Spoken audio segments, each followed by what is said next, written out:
I would love if we could create some kind of a movement where, for years it was reduce, reuse, recycle. The R that's missing in that is refuse, like refuse to use things that you're only using once. Bring it on! Welcome to Girls Gone Gritty. I'm Farley Boyle. I'm Darian Boyle. And I'm Jennifer Brenius. Collectively, we're two sister-in-laws with our bestie. We don't just talk, we do it. Day, night, mountain, beach, and city. Get ready as we bring gratitude and attitude to everything we do. We jump in head first, unafraid, and we're all in all the time. We bring it on and get it on each week, diving deep into authentic, unscripted conversations on just about everything. So let's get gritty. Bring it on! Bring it on! Don't wait until tomorrow. Hello, everyone, and welcome to Girls Gone Gritty, and welcome back to my G's. House. Girls, we are. How insane was your trip? I wish you put me in your back pocket because I love Australia and Bali and everything you did. I really missed you guys. Oh, we missed you. The experience was amazing, and the hard reality is coming back to reality. The 12-hour time is easy when I'm trying to call Mac. It's like I wake up at 6 a.m. Okay, it's 6 o'clock at night there. I can call her, but wowza, I'm hungry at different times. I'm sleeping like a weirdo. Yeah, you're definitely jet lagged when you get back. Felt like I was in like a fog and like hazy and like floating for the first few days. And even still, like I almost got hit by a car twice. We you really got to be careful. It's like being drunk. We like Australia better than Bali. Yeah. My kids like Bali, like my girls, because there's a scene and they can rip it and surf and there's cuties everywhere because it's inexpensive. But the trash is insane and it's overcrowded. And the moped thing is like, what?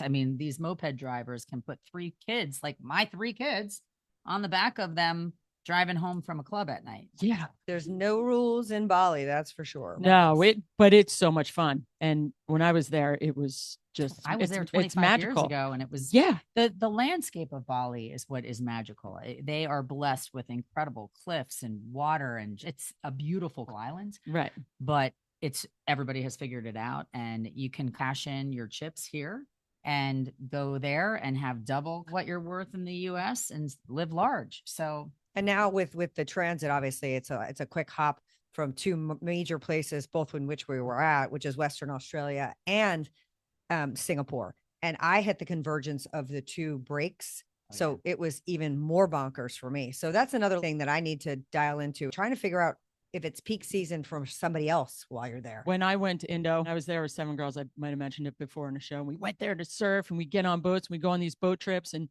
you go on a boat trip and you go a long ways away and you end up at this break and you're like, yes, we have it to ourselves. And then a boat full of 10 other surfers jump in. You're like, wait a minute. Oh, I'm halfway around the world. And I heard right now that Bali is so ridiculous. Like, forget about it. Hundreds of people were out in that lineup. Hundreds of people were at Dreamland. Hundreds of people were at Padang on big days that were surfable. Everything's an Instagram moment. That's why. Nothing's off the radar anymore. And everybody surfs now.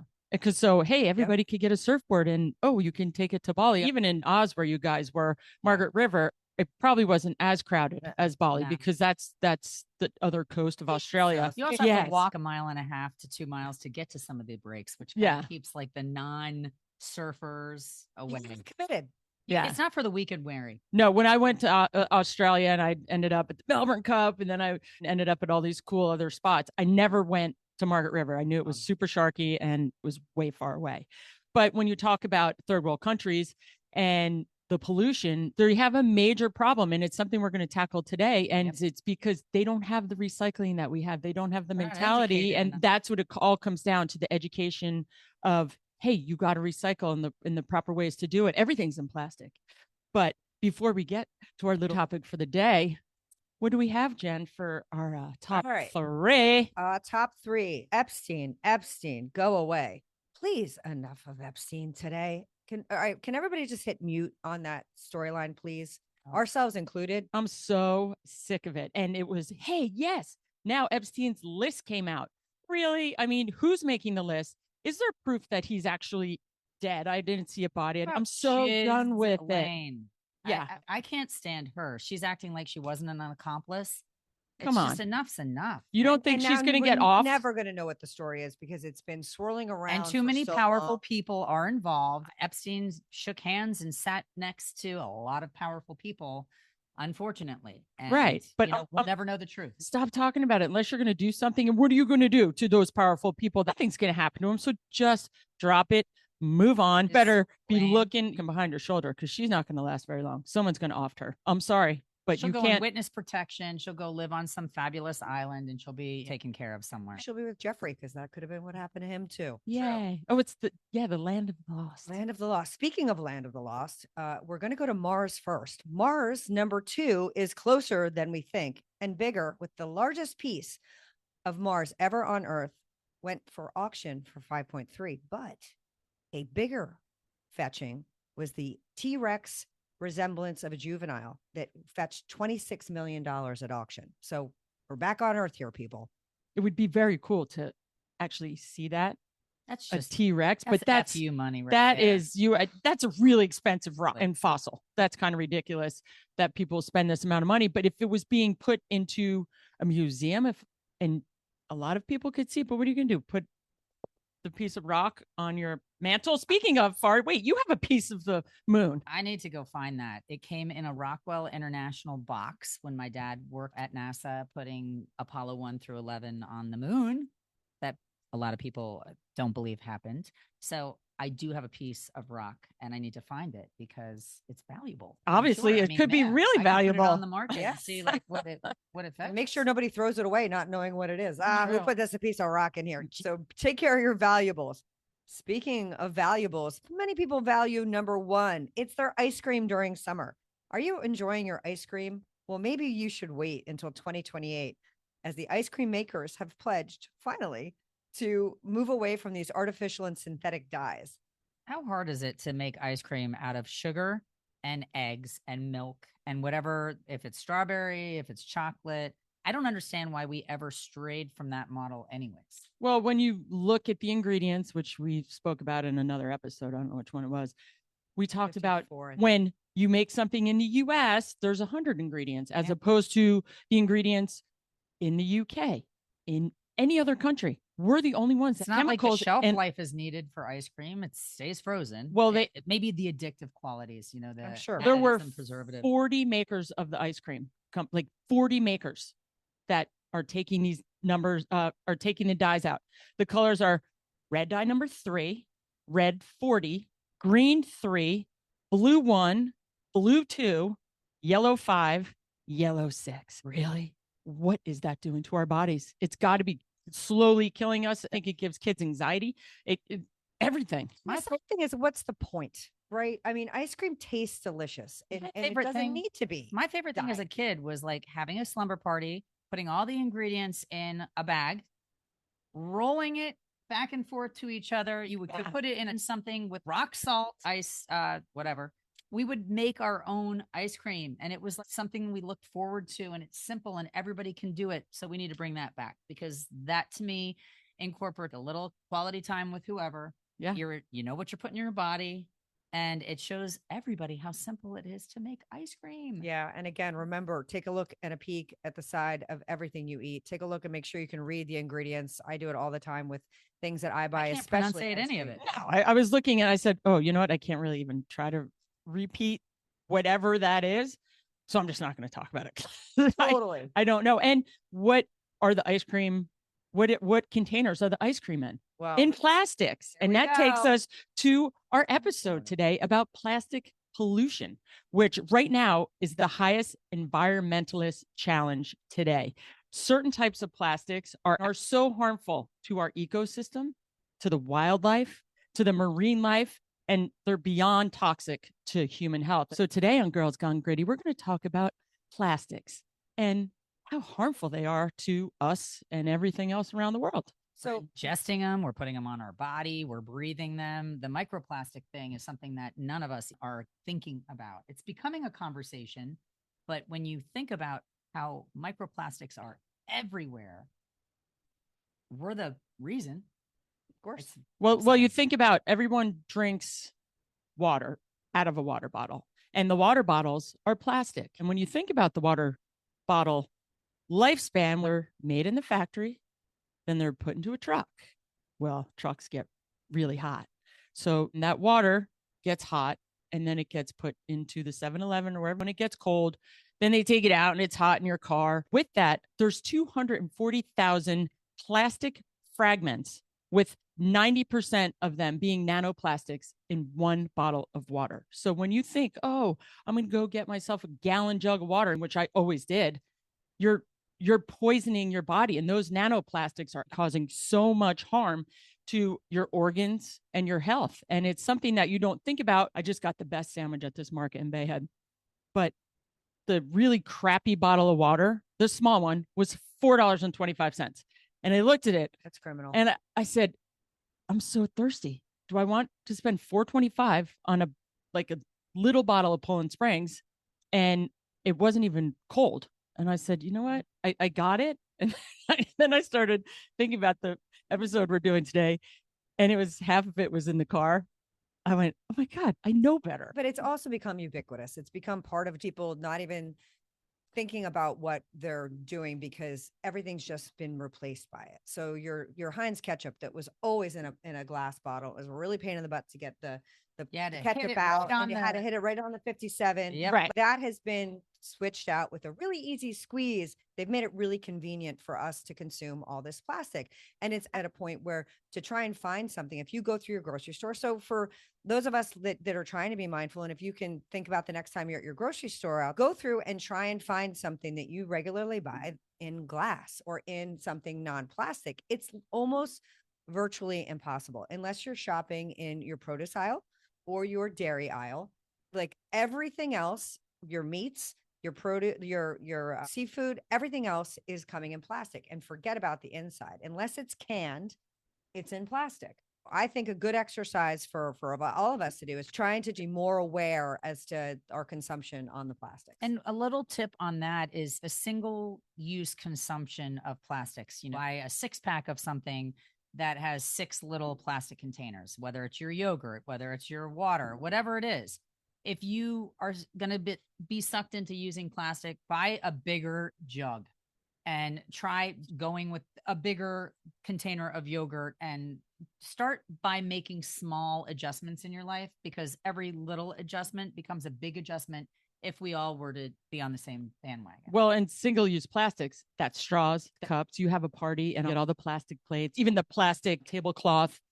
It's all part of it. And certain things, they never break down. The forks, spoons, and the knives, the plastic ones, they never break down. And that's the scary part. You're like, wait a minute, what do you mean they don't break down? The movie Wall-E. Yes. I mean, we're headed there. And I had a conversation with somebody it's recently that was saying, oh, we'll just take all of our trash and we'll send it into outer space and just let it be there. That's like a solution. I don't think so. No. That's a terrifying solution. And whoever even is talking that way should be shot. Well, I mean, we'll have to leave too then, because I mean, if you're referencing Wall-E, by the time we get to that point, it'll be cheaper for the humans to leave than it will be for all the trash to leave, because there's more trash than humans right now in mass tonnage. So, and in addition to that, the plastics are killing every other species on the planet, in addition to what else the humans are doing. But I digress. We've also been told is like, we need to recycle, and really truly in all of the research that you do, that's really a misnomer. And that's been pushed upon us by the plastics and the large beverage conglomerates that, oh, if you just recycle as a consumer, we can mitigate this problem. Well, recycling doesn't work. And that was very evident when China stopped taking our recycling back in, right before COVID, and there's nowhere for the plastics to go. So someone will take some of these plastic recycling and then just dump them in the ocean. And then they end up in these underdeveloped countries that don't have an infrastructure like Indonesia, like India. And then everybody else has to deal with them. Right. So, I think that the awareness piece is really smart. And then the second piece is to try and get to a point where you refuse to use them at all. Like for people that come to my house, they know, like I even had a party one time where I said, BYOC, bring your own cup. I had no idea what that was, by the way. I was like, what is BYOC? I'm like, I'm not providing plastic cups if you don't have a cup. We also bought those aluminum ones that look like a red Solo cup, but they're aluminum and they're reusable. And it really does begin in a small way. Like Jen put a rampage out to get plastic bags eliminated Right. And I say all the time when I forget one of my bags, I curse her, but I don't curse her. But it's small pockets of communities that decide that they're going to make a difference. And we just were in Perth, Australia, and Perth obviously decided that they wanted to make a difference. People are very healthy there. Everybody is active, running. There's no trash on the ground. It's like an immaculate little city. And one of the things that we discussed in this past episode was every restaurant you get water that's in a glass container and you can refill it as many times as you want. Are the hotels that we stayed in, the water that we got for the room each came with a glass bottle of water per person. It's just little things like opting to not have a plastic shopping bag when you go to the grocery store. I got a water tank in my kitchen. We use that as our primary source of water. Everybody has a container that it's in plastic though. Well, it's gigantor. No, but so But it's they're reusable, saying, and it's yeah, it's not a single use. right. So It's not a single what use. they're saying is that the average person uses 365 plastic bags a year, and it takes 1,000 years for a plastic bag to degrade, to break down. So when you think about the plastic bags, when I was living in California, we go to Mexico all the time and we call it, oh my God, there's the plastic farm, because you would go and you drive down the road to the surf break and you look out and there were thousands of plastic bags stuck in the sidewalks, stuck on the roads, everywhere you went. And I'm like, oh, it's the plastic farms. And it's scary because the mammals, the sea turtles, all the sea life, they're mistaking plastic bags, all plastics for food. So now they're dying and they're also getting caught up in these poor mammals and the wildlife. And you're like, wait a minute, it has to stop somewhere, because only 10% of the plastics actually get recycled. That's the thing with all this recycling that you do. And it's, oh, you have to separate and you have to compost. Only 10% of it really gets recycled. There's no end market for anybody to want you recycle plastic. Everybody wants the fresh new plastic that actually is cheaper. It's kind of the same ideology of like something breaks in your house, it's cheaper to replace it nowadays than it is to repair it. If you have a large appliance, if you have lots of things, it's cheaper to just make it new. And that's part of our problem, where we don't have a full life cycle of things where there's a renewal like the earth does. We are like, oh, we'll just throw it away. We always say, where is away? We have to There develop is no more. way. Where's we the have way? to develop more sustainable opportunities. Look at Faraday. Just an example. Faraday came out of left field. It's a clothing line. It's a lifestyle brand that's in our backyard. And their key selling point when they came out of the gates was that they make fabric out of plastic.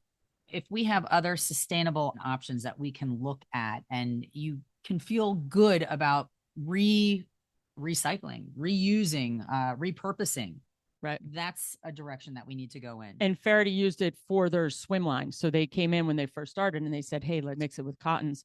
And it all became their swim line, which they've been really marketing well. Patagonia does the same thing. So there's all these companies that are kind of doing something for the good of mankind. I'm in. And they take the recycled plastics and they mix it with different textiles to come up with these products. And they're on the forefront. Some of these designers, variety of their products are amazing. You feel it and you touch it, and the fabrics, it's nice. It doesn't feel chintzy. So the Faraday shops, they're all over the country, and you have to start supporting companies that are actually taking the time to make a difference. And there's a lot of innovative companies that are trying to do that. I mean, we should be supporting these biotech companies that are really trying to engineer all these algae based and these all these different organisms that are supposedly going into our environment and eating up the plastic. I'm a little skeptical. I'm excited about it, but we also have to be careful when we introduce new things to our environment, because we've done that a lot of times to figure out species. There's a boom of species and we'll send some other predator in to help, and then we can't deal with the predator. So we got to be careful. But I do think that there's going to be a lot of new engineering that's going to happen that's going to help mitigate. But I think the bigger issue is, and I think this is the part that I would love if we could create some kind of a movement where, you know, for years it was reduce, reuse, recycle. The R that's missing in that is refuse, like refuse to use things that you're only using once. You know, if you're hosting a party this summer, don't have plastic knives and forks. Figure out a better way. Don't serve things that need forks and knives. Serve hamburgers and hot dogs. Serve things that don't require this plastic amass. There are so many different options. You see bamboo, you know, I love the bamboo and plates. looking. They look natural. The bamboo plates. It is a much more efficient way to go. And then now the new thing are the Stanleys, which I take Dee Dee's her Olivia Rodrigo Stanley all the time because it's big. And everybody has a Stanley. So on our beach right now, they're not letting us bring any cups to the beach. But you have to, thing is, you have to go get the cleaners. Because if you don't clean inside of the plastic straw, stuff grows in there and it becomes quick tip. All you have to do is put that in boiling in water. And you take all your plastics that are reusable and you throw them in a pot of boiling water, and all you have to do is boil it and it'll kill everything. So here's my question. So when we have the Stanleys, and I always wonder, because you have the water bottle and you dump the water out and then you kind of rinse it around. Do you have to scrub it every time, or can you just put hot water? And I know water that's sitting is just a disgusting hazard, but if it's sitting in a cup. But it's your water. It's not stagnant water that's been sitting and like collecting bacteria. It's your water cup that's sat for maybe overnight or something. No, I personally think that we're all too damn clean. We're always worried about washing everything out. Yeah, my kids are not. My kids are athletes and they all have like their water bottles. And do you think that they're boiling water and putting their components in when I'm not with them? No. I ended up got all the accoutrements to try to clean it, but the black mold that's stuck in crevasses is hard to get out. And try the boiling. And I can't actually boil my water dispenser. Can you I put it in the dishwasher though? No, this is the problem. My water dispenser, my giant water dispenser up there, when you take the top gallon off, there's a little pokey thing that you stick it on. That, if you look inside of it, collects dark mold. Can't you just take a boiling water and pour it in? There has to be a filter cleaner. It's a very hard process. I just did it, and it's something that people aren't aware of.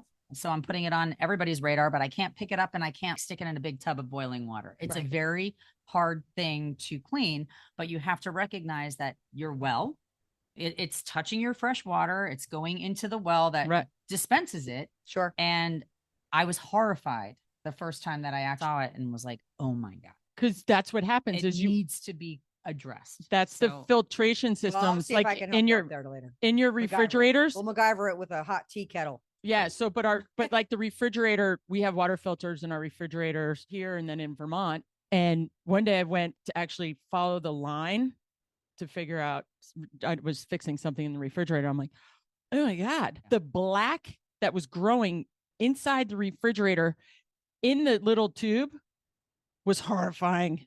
And we have filters for water. We use Everpure. It's a great giant filter. But even a filter needs to be cleaned. But the filters need to be cleaned.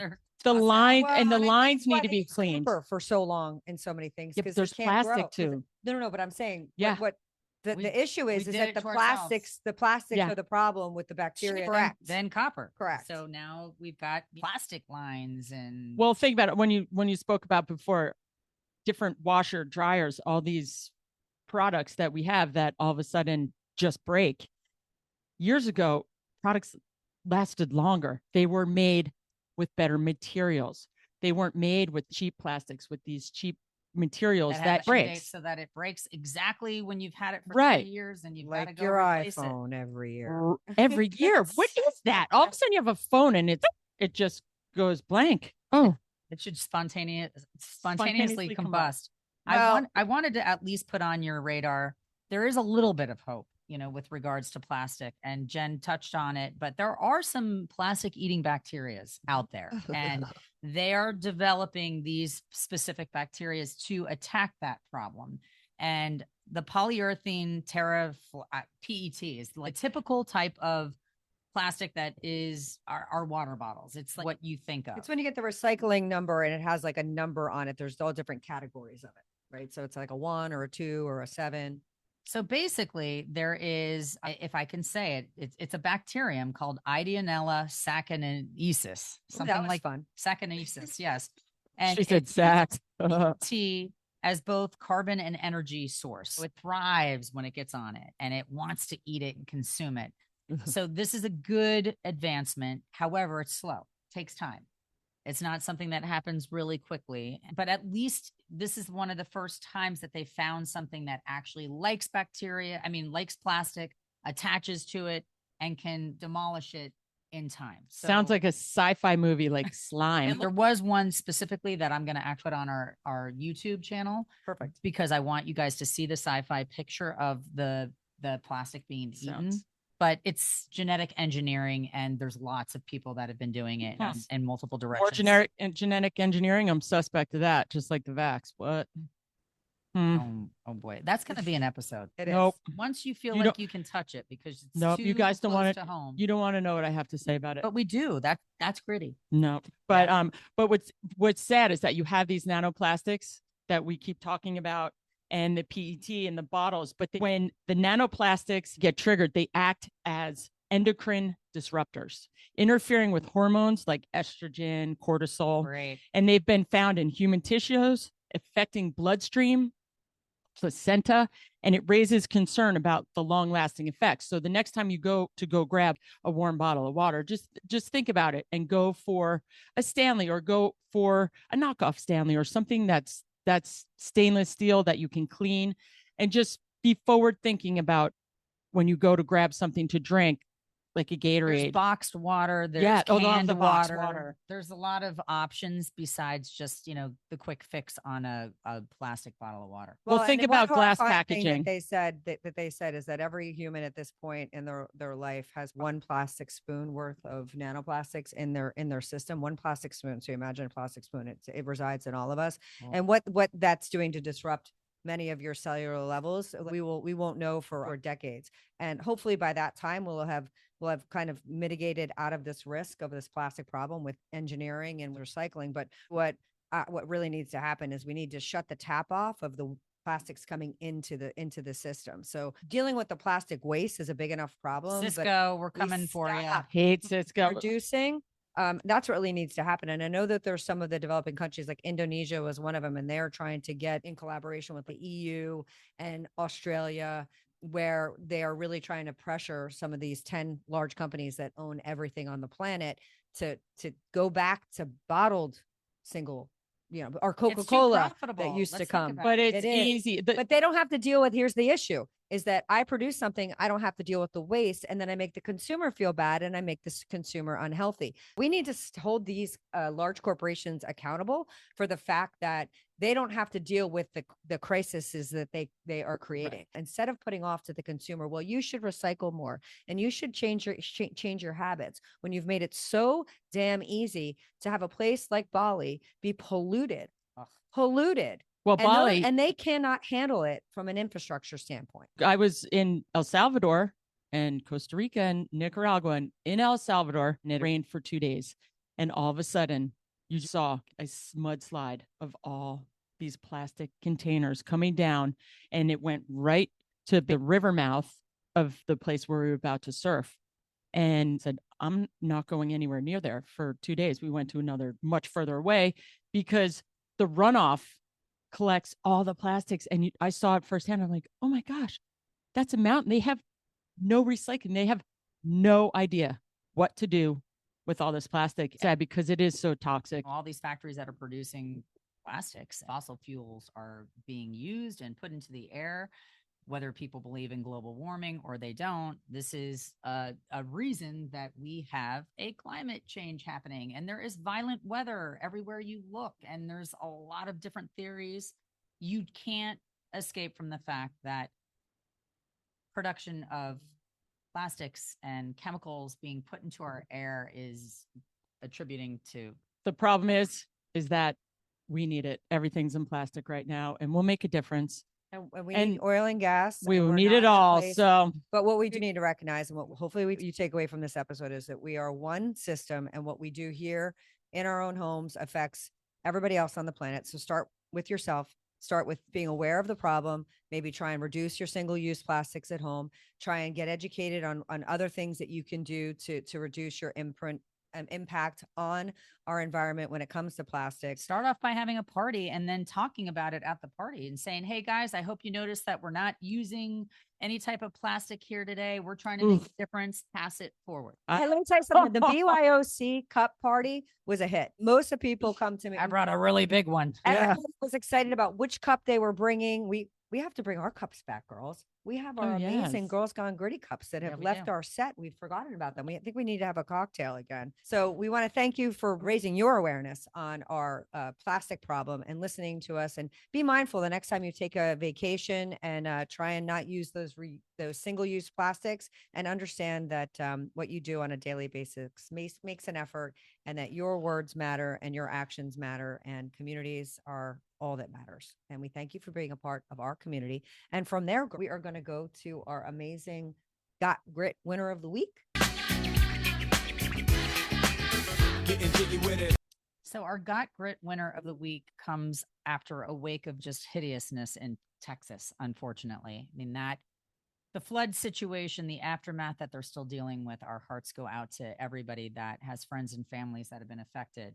But there was one camp counselor at Mystic Camp, and her name was Ainsley Bushana, a 19-year-old counselor that was able to kind of leave Mystic and go out for the night and come back at midnight, after all of her cabin had been asleep. And she recognized that the water table, something was going on and that it was climbing. And she started thinking, this is a problem. Something is really, she thought outside the box for a 19-year-old that just went out and socially enjoyed herself off the clock for a little bit. She saved 16 campers by having the wherewithal of thinking about writing each person's name in a Sharpie marker on their arm so that in case they were swept away or, God forbid, something happened to them, they could be identified. And she basically carried each one to safety to higher ground just in the nick of time before the water, which rose 26 inches in 45 minutes, became a massive problem in the dark of the night. So we would like to say, Ainsley, the initiative that you took, being proactive, recognizing that there was a really life or death situation emerging and not thinking twice about it, but being proactive. Hopefully there's more people out there like you.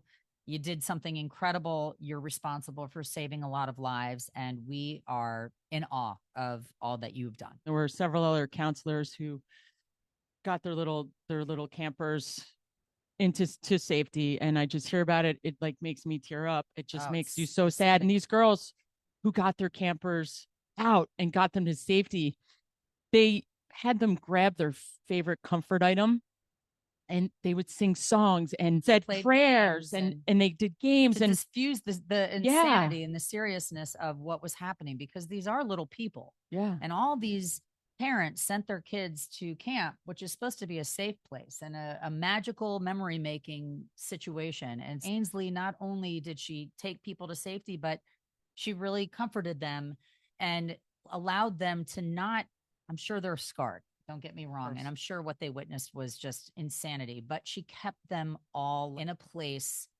that a mama bear would do. And they were walking in bare feet and cut, and it was muddy and scary. And the whole thing is horrific. And our hearts and prayers and love go out to all the families and friends and people that were affected, and anyone else who were heroes that day. We applaud you. A lot of heroes, even animals, even dogs. So I've seen a lot of video, as we all have.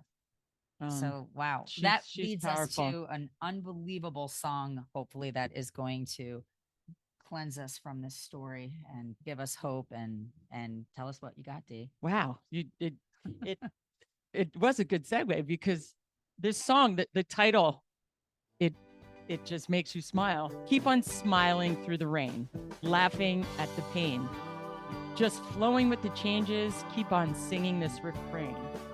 You're just hanging out in a local bar and you're wondering who the hell you are. Are you a farmer? Are you a star? Smiling on through the rain, laugh all through the pain, flow on with the changes till the sun comes out again. You got to keep on smiling, laughing, keep on flowing, keep smiling, and you got to laugh a lot. It's the song is Keep Smiling. Stop it. It is there's a lot of flowing and wow. Yeah. And it's by Wet Willie. Keep on smiling. And it's Whoa. It's just such a fun song. Do you want me to give you a Wet Willie? Is that going to make you smile? But it's really like, you got to keep on smiling through the rain, laughing at the pain, just flowing with the changes till the sun comes out again. It's just got to keep on smiling. Well, that's the thing that's so hard about a situation like this is life goes on the very next day.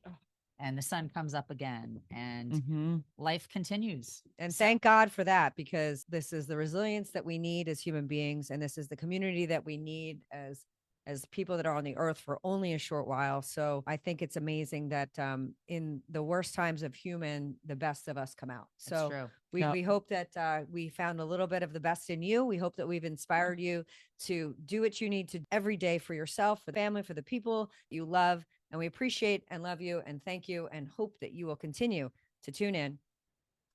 Plastic free, plastic free, plastic Peace out. free. No plastics. Thank you for tuning in to another episode of Girls Gone Gritty. You can check us out on Instagram and Facebook. If this episode hits home, share it with someone who needs to get gritty. The 3 Gs. We'll see you next week. Peace out.